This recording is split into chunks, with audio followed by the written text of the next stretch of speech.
มื่อพ.ศ. 2539ในสมัยนั้นที่ผมยังเป็นวัยรุ่นสร้างตัวอยู่ผมมีเพื่อนสนิท3 คนนั่นคือไอ้ออสไอ้เก่งและไอ้ก้องไอ้เก่งกับไอ้ก้องเป็นพี่น้องกันครับพวกเราเป็นคนเชียงรายแต่ครั้งหนึ่งชีวิตจับพลัดจับผลูได้ไปกรีดยางอยู่ที่ภาคใต้ที่จังหวัดสงขลาอำเภอสะเดาและที่นั่นแหละครับที่เป็นจุดจบของเพื่อนผมและเป็นจุดเริ่มต้นของประสบการณ์ขนหัวลุกที่จะได้ส่งมาเล่าให้ฟังกันในวันนี้สวัสดีครับพี่ตุ้ยติดมันผมชื่อพีนะครับขอเท้าความก่อนว่าพ่อของผมมีเพื่อนที่อยู่ภาคใต้คนหนึ่งชื่อลุงอาจมีสวนยางพารากว่า100 ไร่กรีดน้ำยางขายทุกปีซึ่งปีนั้นแกมาเที่ยวหาพ่อที่เชียงรายและชวนผมไปกรีดยางด้วยผมเองก็อยากจะลองดูจึงไปชวนเพื่อนซึ่งทุกคนก็ตกลงไปด้วยกันหมดจากนั้นพวกผมก็แบกเป้เดินทางลงใต้ไปพร้อมกับลุงอาจเลยครับลุงอาจอยู่ตัวคนเดียวเมียของแกเสียไปแล้วส่วนลูกสาวไปเรียนต่อที่เมืองนอกบ้านของลุงอาจอยู่ในสวนยางลักษณะเป็นบ้านไม้หลังใหญ่คล้ายโกดังพวกผม4 คนก็นอนรวมกันในห้องหนึ่งในบ้านพวกเราทำงานอยู่ที่นั่นจนเข้าสู่เดือนที่3นั่นเองก็มีเรื่องที่น่าสลดใจเกิดขึ้นกับเพื่อนของเราในกลุ่มครับวันนั้นเป็นช่วงเย็นผมกับไอ้ออสกำลังเตรียมถังเก็บน้ำยางอยู่ที่โกดังหลังบ้านก็เห็นไอ้ก้องแบกไอ้เก่งขี่หลังวิ่งออกมาจากสวนยางพาราอย่างหน้าตาตื่นและตะโกนบอกว่าไอ้เก่งซึ่งเป็นพี่ชายของมันถูกงูเห่ากัดที่คอผมตกใจจนทำอะไรไม่ถูกแต่ไอ้ออสที่สติดีกว่าก็รีบวิ่งไปสตาร์ทรถกระบะของลุงอาจจากนั้นพวกเราก็พาไอ้เก่งไปที่โรงพยาบาลในตัวอำเภออย่างเร็วระหว่างทางผมเห็นไอ้ก้องนั่งก้มหน้าสลดไม่แม้แต่จะหันมองไอ้เก่งที่นอนกระสับกระส่ายน้ำลายฟูมปากอยู่หลังกระบะผมเข้าใจว่ามันคงเสียใจมากครับพวกเรามาถึงโรงพยาบาลช้ากว่าที่ควรมากเพราะเราไม่รู้จักที่ต้องคอยถามชาวบ้านข้างทางไปเรื่อยๆคาดว่าเสียเวลาไปต้องเกือบครึ่งชั่วโมงเห็นจะได้ผลก็คือไอ้เก่งเพื่อนของเราไม่รอดครับหมอบอกว่ามันโชคร้ายที่ถูกงูกัดตรงเส้นเลือดที่คอพอดีซึ่งทำให้พิษเข้าสู่หัวใจได้ไวขึ้นและที่ร้ายไปกว่านั้นคือไอ้เก่งมันเป็นภูมิแพ้ด้วยสาเหตุที่ว่ามานี้มันเลยช็อกเสียชีวิตหลังจากมาถึงโรงพยาบาลเพียงไม่กี่นาทีเท่านั้นเราทุกคนพูดอะไรไม่ออกตาแดงเหมือนจะร้องไห้กันหมดมันเป็นความรู้สึกที่จุกอยู่ในอกจนบอกไม่ได้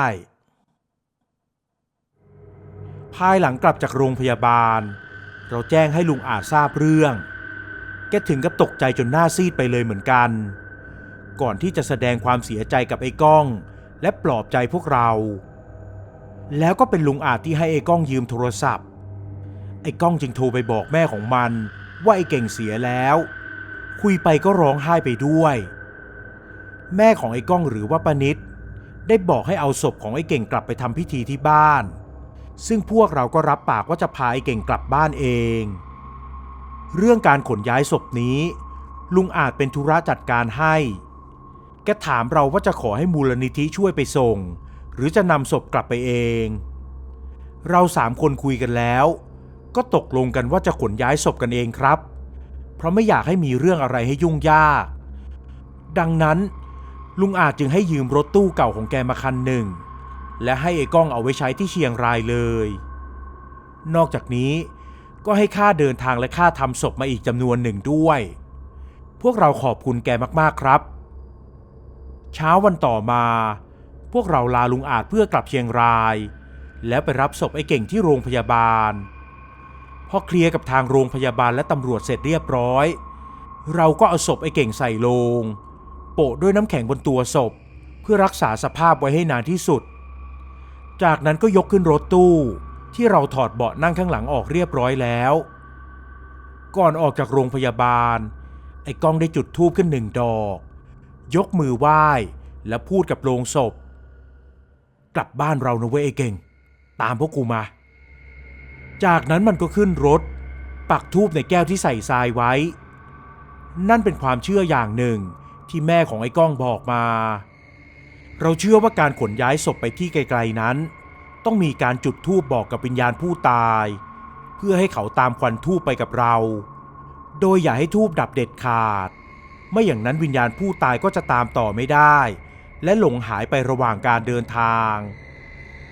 ผมนั่งอยู่ข้างๆศพทำหน้าที่คอยต่อธูปที่จะหมดส่วนไอ้ก้องก็กำเหรียญบาทเต็มมือคอยโปรยระหว่างทางซึ่งนั่นก็เป็นอีกหนึ่งความเชื่อที่ว่าการโปรยเหรียญระหว่างทางก็คือการซื้อทางเพื่อให้วิญญาณผ่านไปได้ด้วยดีครับซึ่งไม่ได้โปรยบ่อยแต่อย่างใดอาจจะโปรยทุกๆ30หรือ50กิโลเมตรหรือโปรยตอนข้ามสะพานเป็นต้นอันนี้ก็แล้วแต่สะดวกใครสะดวกมันนะครับตลอดระยะทางออกจากสงขลาไอ้ก้องนั่งหน้าสลดไม่พูดไม่จาและดูเสียใจกับเรื่องที่เกิดขึ้นมากกว่าใครซึ่งแน่นอนละเพราะผู้ตายก็คือพี่ชายของมันนั่นเองจนมาถึงประจวบเราได้แวะร้านค้าข้างทางซื้อน้ำแข็งมาเปลี่ยนในโลงศพระหว่างที่ผมกับไอ้ก้องค่อยๆวางน้ำแข็งลงบนร่างของไอ้เก่งทีละก้อนทีละก้อนอยู่ๆไอ้ก้องก็ร้องสะดุ้งขึ้นผมจึงถามมันว่าเป็นอะไรไอ้เก่งจับแขนกูไว้มันพูดขึ้นพร้อมกับยื่นแขนให้ผมดูผมก็แทบไม่อยากจะเชื่อแต่เห็นว่าข้อมือของมันมีรอยแดงเหมือนคนบีบจริงๆผมจึงถามมันไปอีกรอบจริงเหรอวะดิไอ้เก่งมันต้องโกรธกูแน่ๆผมงงว่าไอ้เก่งจะโกรธไอ้ก้องเรื่องอะไรกันแต่ยังไม่ทันจะได้ถามไอ้ออสก็เข้ามาเร่งเราเพื่อจะได้ออกเดินทางกันต่อหลังจากทุกอย่างเสร็จเรียบร้อยพวกเราก็ออกเดินทางต่อและมาถึงกรุงเทพครับเวลาประมาณ4 ทุ่มเราแวะกินข้าวต้มข้างทางผมกับไอ้ออสยืนอยู่หน้าร้านก็เห็นไอ้ก้องยังนั่งอยู่ที่รถในลักษณะหันหลังก้มหน้าผมถามไอ้ออสว่าไอ้ก้องไม่กินข้าวหรือไงพอขาดคำก็เห็นไอ้ก้องโผล่ออกมาจากหลังร้านข้าวต้มมันบอกว่าไปเข้าห้องน้ำมาเท่านั้นแหละผมเหลียวกลับไปมองที่รถทันทีและไม่พบใครนั่งอยู่ที่รถแล้วผมนี่ขนลุกไปหมดเลยครับเราออกจากร้านข้าวต้มมาผมเปลี่ยนเป็นคนขับไอ้ออสก็นั่งหลับอยู่ที่เบาะข้างคนขับส่วนไอ้ก้องนั่งอยู่ข้างหลังดื่มเบียร์กระป๋องอยู่เงียบๆเหมือนมีเรื่องให้กลุ้มใจพอพ้นออกจากกรุงเทพก็เกือบจะตี 2แล้วบรรยากาศถนนมันเงียบกริบนานๆทีถึงจะมีรถสวนทางมาผมขับรถไปอย่างง่วงๆจนตาแทบปิด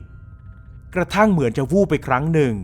ก็ได้ยินเสียงใครเคาะโลงศพดังขึ้นผมถึงกับสะดุ้งและหายง่วงเป็นปลิดทิ้งเหลือบมองที่กระจกมองหลังก็เห็นเงาคนตะคุ่มลักษณะคล้ายไอ้เก่งนั่งก้มหน้าห้อยขาอยู่บนโลงศพผมถึงกับตาค้างไปเลยครับและจังหวะที่รถวิ่งผ่านเสาไฟฟ้าข้างทางแสงไฟสาดเข้ามาในรถ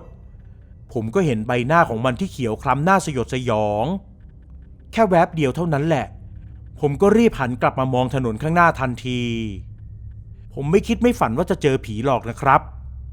วินาทีนี้หัวใจมันเต้นจนแทบจะระเบิดออกมาจากอกตัวสั่นไปหมดนิ่งค้างไปเป็นนาทีเหมือนกันก่อนจะได้สติและพูดออกมาลอย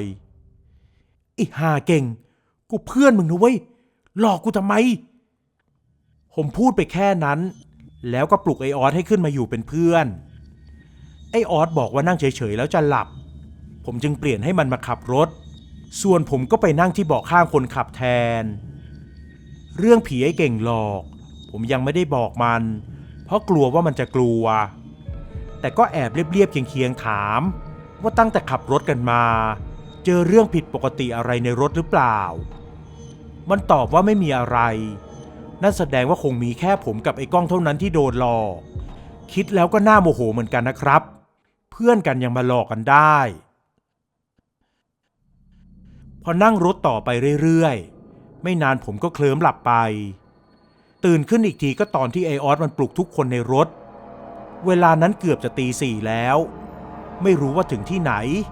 เพราะสองข้างทางมีแต่ไร่นาของชาวบ้านบรรยากาศมันมืดและเปลี่ยวมากรถของเราจอดสนิทอยู่ข้างทางไอออสบอกให้ผมกับไอ้ก้องลงไปช่วยกันดูรถว่าเป็นอะไรถึงสตาร์ทไม่ติด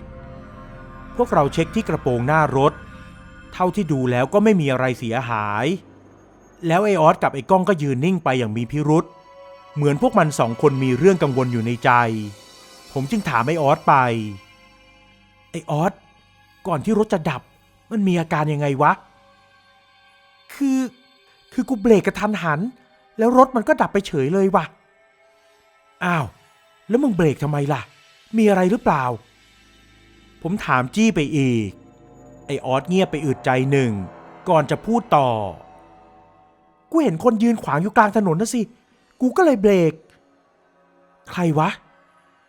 บอกไปก็คงไม่เชื่อหรอกแต่กูเห็นไอ้เก่งมันตอบด้วยน้ำเสียงเรียบๆทุกคนเงียบไปหลายอึดใจก่อนที่ไอ้ก้องจะเดินไปเปิดท้ายรถตู้แล้วใช้มือตบฝาโลงอย่างแรงถึง 2-3 ครั้งแล้วมันก็พูดกับโลงศพไอ้ห่าเก่งมึงจะเอายังไงกับพวกกูมึงไม่ยอมใช่ไหมมึงอยากให้กูพูดความจริงใช่ไหม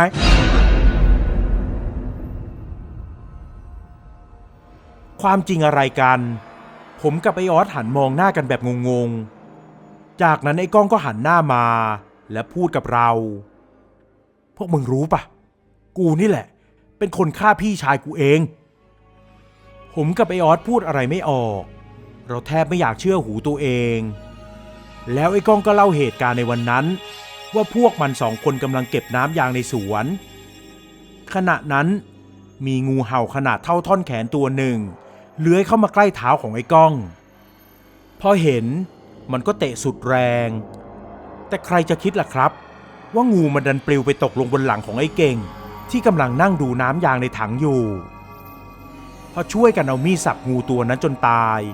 ไอ้เก่งก็เพิ่งออกอาการว่าถูกงูกัดไอ้ก้องจึงแบกไอ้เก่งออกมาจากสวนยางอย่างที่เคยเล่าจากเรื่องที่เล่านี้ใครได้ฟังก็ต้องคิดว่าเป็นอุบัติเหตุแต่ไอ้ก้องมันไม่คิดอย่างนั้นมันเอาแต่โทษตัวเองที่ทำให้พี่ชายตายและที่ผีไอ้เก่งมาหลอกเราเพราะไม่พอใจมันไอ้ก้องมันคิดอย่างนี้ครับตรงนี้เองที่ผมเพิ่งเข้าใจว่าทำไมไอ้ก้องมันดูกลุ้มใจมาตลอดทางที่แท้มันก็กลัวไอ้เก่งพี่ชายของมันจะมาเอาคืนมันนั่นเองตอนนั้นมึงตกใจก็เลยเตะงูใช่ไหมไอ้ออสถามไอ้ก้องแต่ถ้ากูไม่เตะงูไปไอ้เก่งมันคงไม่ถูกกัดหรอกกูนี่แหละฆาตกรกูจะไปมอบตัวพูดแบบนี้แล้ว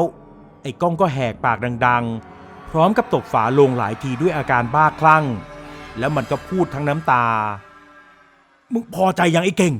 กูบอกทุกคนหมดแล้วมึงพอใจหรือยังวะผมกับไอ้ออสจึงต้องไปช่วยกันห้ามมันไว้แต่แล้วทันใดนั่นเองเครื่องยนต์ก็ติดขึ้นเหมือนมีใครไปสตาร์ททั้งที่พวกเรายืนอยู่นอกรถกันหมดผมกับไอ้ออสมองหน้ากันอย่างไม่อยากจะเชื่อแล้วไอ้ก้องมันก็หัวเราะเสียงดังอย่างสะใจเหมือนคนบ้าผมไม่รู้ว่ามันหัวเราะทำไมแล้วเราก็ลากมันขึ้นรถจากนั้นไอ้ออสก็เป็นคนขับรถครับ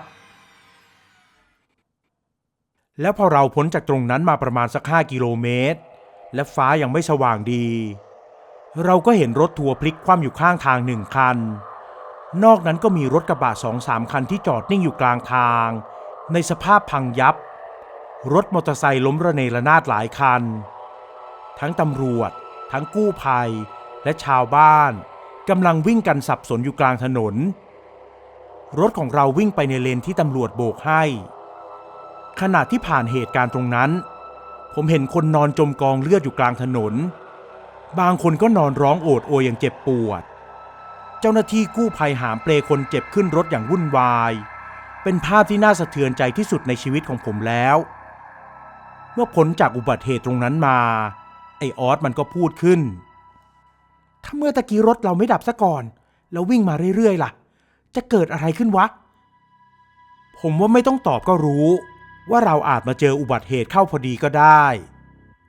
เ จะว่าไปแล้วต้องขอบคุณผีไอ้เก่งนะครับที่มันมาโผล่ขวางทางเราไว้ผมจึงพูดกับไอ้ก้องที่นั่งก้มหน้าสลดอยู่หลังรถดูสิไอ้ก้องกูว่าไอ้เก่งมันไม่ได้โกรธมึงหรอก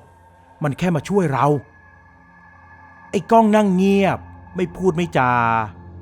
ผมว่ามันคงคิดได้เองว่าพี่ชายมันไม่ได้โกรธแค้นอะไรมันเลย